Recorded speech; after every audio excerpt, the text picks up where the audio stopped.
ஒரு மாலை பொழுதில் சிறுமி ஒருவள் தனது வீட்டிற்கு நடந்து சென்று கொண்டிருந்தாள். அப்பொழுது கார்மேக கூட்டம் சூழ்ந்து கொண்டு புயல் வீச தொடங்கியது. அவள் நீண்ட தூரம் செல்ல வேண்டி இருந்ததால் வேகமாக நடக்க ஆரம்பித்தாள். ஒரு மழை துளி அவள் கன்னத்தில் விழ ஆரம்பித்து அடுத்த சில நொடிகளிலேயே மழை பெய்ய ஆரம்பித்து விட்டது. அவள் நனைந்து போனால். அவள் தன் வீட்டின் முன் கதவை நோக்கி ஓட ஆரம்பித்தாள். முன் ஜன்னல் வழியாக அவளையே பார்த்து கொண்டிருந்த அவள் தகப்பனும் அவளை நோக்கி வேகமாக சென்று அவளுக்கு உதவினார்.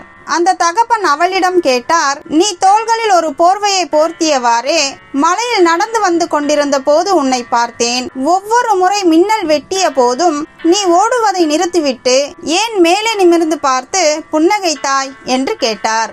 அதற்கு அந்த சிறுமி சொன்னால், அதுவா, தேவன் என்னை புகைப்படம் எடுத்து கொண்டிருந்தார், அதனால்தான் மேலே பார்த்தேன் என்று பதில் சொன்னாள்.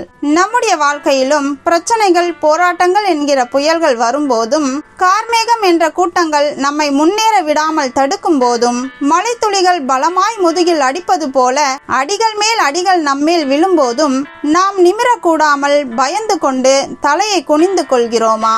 அல்லது அந்த சிறுமியை போல பாடுகளை பார்க்காமல் அந்த பாடுகளுக்கும் மேல் தேவன் இருக்கிறார், என்னை பார்த்து கொண்டிருக்கிறார், என்னுடைய வாழ்க்கையை அழகாய் மாற்றி கொண்டிருக்கிறார் என்று தேவன் மேல் நம்பிக்கையை வைக்கிறோமா? அந்த சிறுமியை போல நம்முடைய பார்வையும் நம்பிக்கையும் தேவன் மீது வைப்போம். அப்பொழுது நம்முடைய வாழ்க்கையும் அழகாய் மாறும்.